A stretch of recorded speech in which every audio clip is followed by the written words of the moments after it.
तो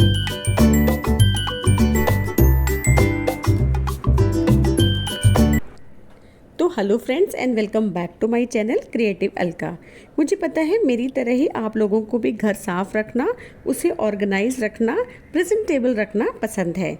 हम लोग डेली बेसिस पर 10 से 5 मिनट डेडिकेट करते हैं, जो कि डस्टिंग में चले जाते हैं या फिर किसी भी सरफेस को साफ़ करने में चले जाते हैं। लेकिन 15 दिन में एक बार हम टारगेट रखेंगे कि 1 से 2 घंटे का, और उन कॉर्नर्स को पिक करेंगे जहां हमें पता है कि डस्ट हमको मिलेगी आसानी से। तो ये मेरा बेडरूम है, जो देखने में एकदम ही साफ़ सुथरा और नीट एंड क्लीन लग रहा है। लेकिन जो मेरा टारगेट एरिया है वो कुछ और है। तो वो टारगेट एरिया है मेरा बेड का बैक साइड में, क्योंकि बेड जो मैट्रेस होता है या बेड का जो बैक साइड होता है, मैक्सिमम जो डस्ट होती है वो वहीं पे एक्यूमुलेट होती है। और मुझे लगता है कि मैट्रेस के नीचे सबसे ज़्यादा डस्ट होती है, बिकॉज़ वहाँ पर हम लोग डेली क्लीनिंग नहीं करते हैं, साफ़ नहीं करते हैं। तो सारी की सारी मिट्टी जो है वो वहाँ छुपती जाती है मैट्रेस के अंदर, जो हमें बिल्कुल भी नज़र नहीं आती है। और छोटे छोटे कीड़े जो होते हैं वो भी वहाँ पर बन सकते हैं, जैसे सिल्वर फिश वगैरह बन जाती है। तो उसको हमको 15 से 20 दिन के अंदर में एक बार पूरा क्लीन करना बहुत ज़्यादा इम्पॉर्टेंट होता है।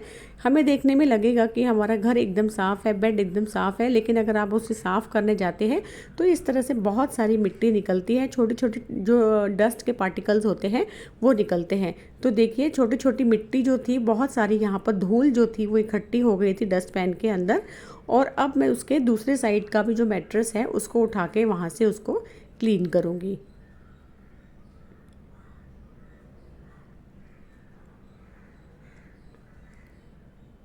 तो मैट्रेस को मैंने दूसरी साइड से भी उठा दिया, और उस साइड से भी सेम सिचुएशन थी। वहाँ पर भी हल्की हल्की जो मिट्टी थी वो मैट्रेस के कॉर्नर्स में थी। और ये वाला जो ब्रश है जिससे मैं साफ़ कर रही हूँ ना, ये बहुत ही ज़्यादा हैंडी ब्रश है।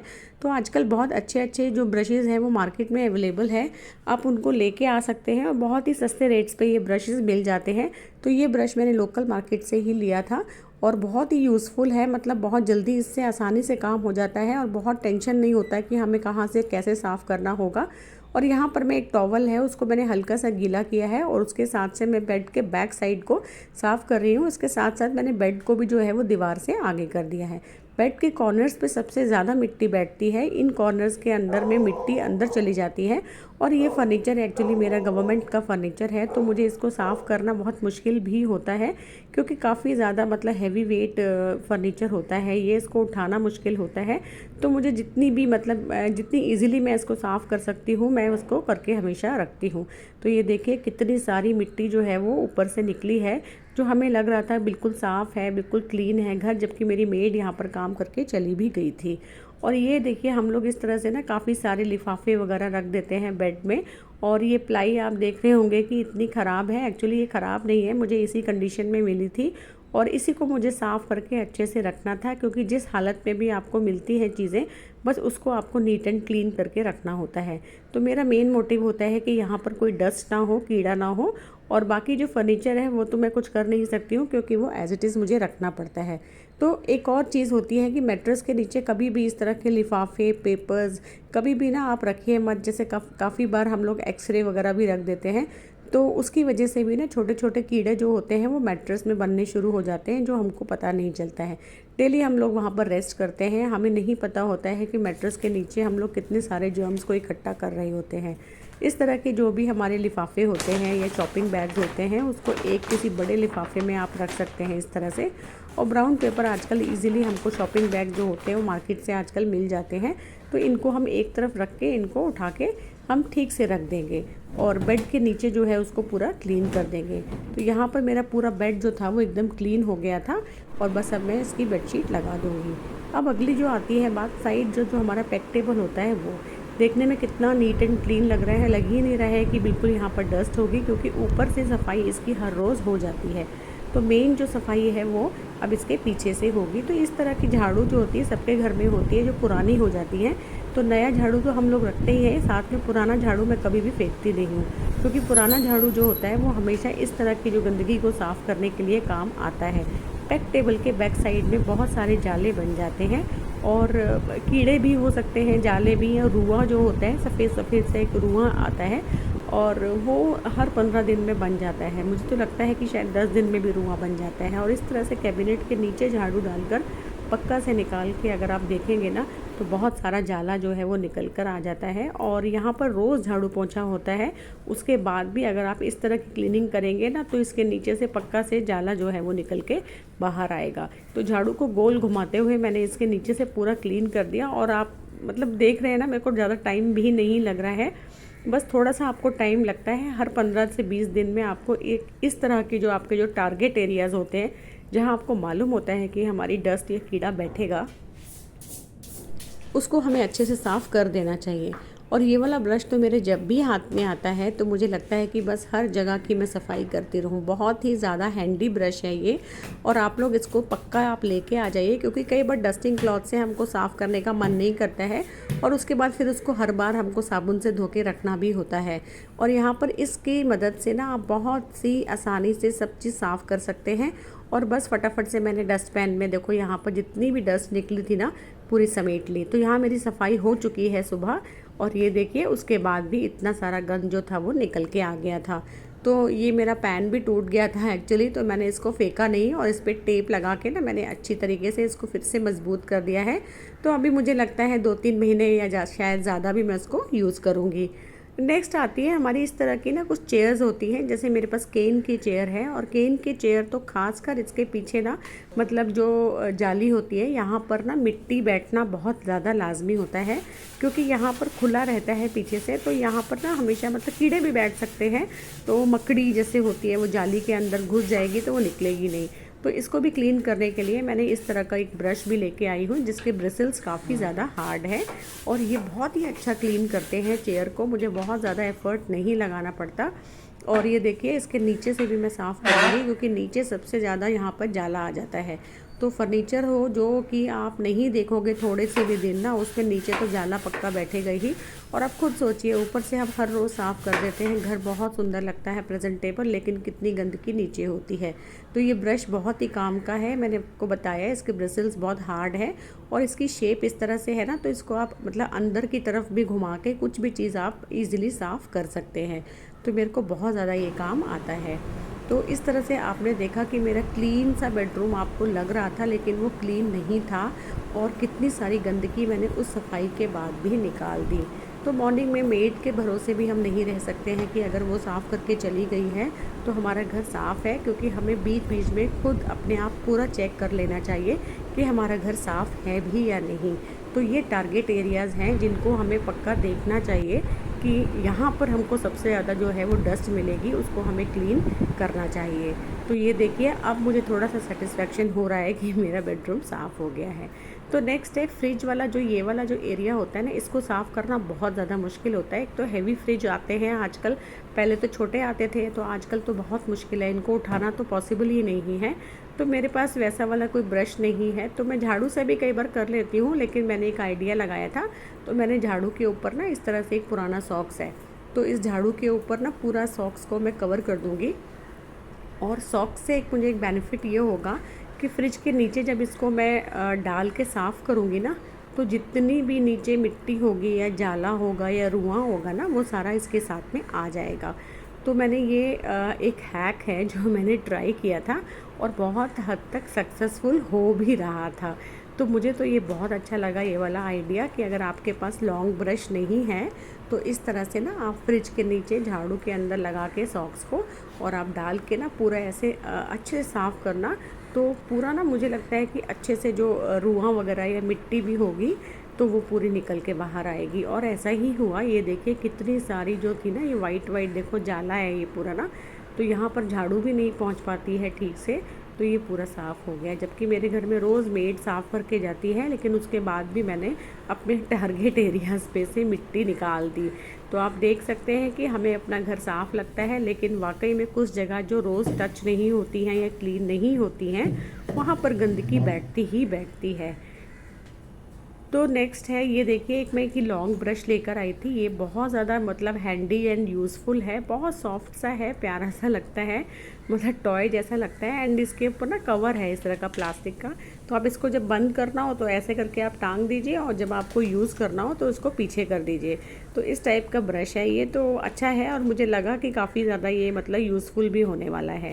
तो डाइनिंग टेबल के नीचे की तरफ से ना मतलब वहाँ पर भी रोज़ सफाई नहीं होती है, तो ये वाला ब्रश जो है ना, तो मुझे ऐसा लगा ये पूरा क्लीन कर देगा। तो नीचे मैंने एक दो बार इसको घुमा के देखा ना, तो जाला जो था वो नीचे गिरना शुरू हो गया। तो ये वाला जो मेरा टारगेट एरिया बहुत ज़्यादा इंपॉर्टेंट है, बिकॉज़ कई बार यहाँ पर ना मैंने छोटी वाली मेरी लिजर्ड्स भी आ जाती हैं। मैं आपको सीरियसली बता रही हूँ, एक बार डाइनिंग टेबल पर हम बैठे हुए थे, तो एक लिजर्ड का बच्चा जो था छोटा सा, वो छुपा हुआ था। तो ये कुछ एरियाज़ ऐसे होते हैं, बिकॉज़ ऊपर से कवर पड़ा रहता है, तो हमें नीचे दिखता ही नहीं है कि टेबल में कितना गंदगी आ रही है, जाला आ रहा है, या कोई कीड़ा भी छुप के बैठ सकता है। तो इसको तो क्लीन करना बहुत ज़्यादा इंपॉर्टेंट है, क्योंकि यहाँ पर हम लोग खाना खाते हैं। और जो पीछे की चेयर होती है ना, जो 2 या 3 चेयर पीछे की होती हैं, वो बिल्कुल भी साफ़ नहीं होती हैं। फ्रंट चेयर पे तो हम यूज़ करते हैं, हमेशा बैठते हैं। तो बैक चेयर्स को हमेशा हमें क्लीन करना चाहिए, क्योंकि वो यूज़ नहीं हो रही होती हैं, तो सबसे ज़्यादा मुझे लगता है कि गंदगी एंड डस्ट उसके ऊपर एक्युमुलेट हो जाती है। तो जो चेयर्स हमारी मतलब अनयूज्ड हैं, यूज़ नहीं होती, कोई नहीं बैठता, उसको मुझे लगता है कि हमें पहले साफ़ कर देना चाहिए। तो इस तरह से अब जाके मेरी डाइनिंग टेबल एकदम से क्लीन हुई है, जो कि ऊपर से लेके नीचे तक मैं बोल सकती हूँ कि अब क्लीन है।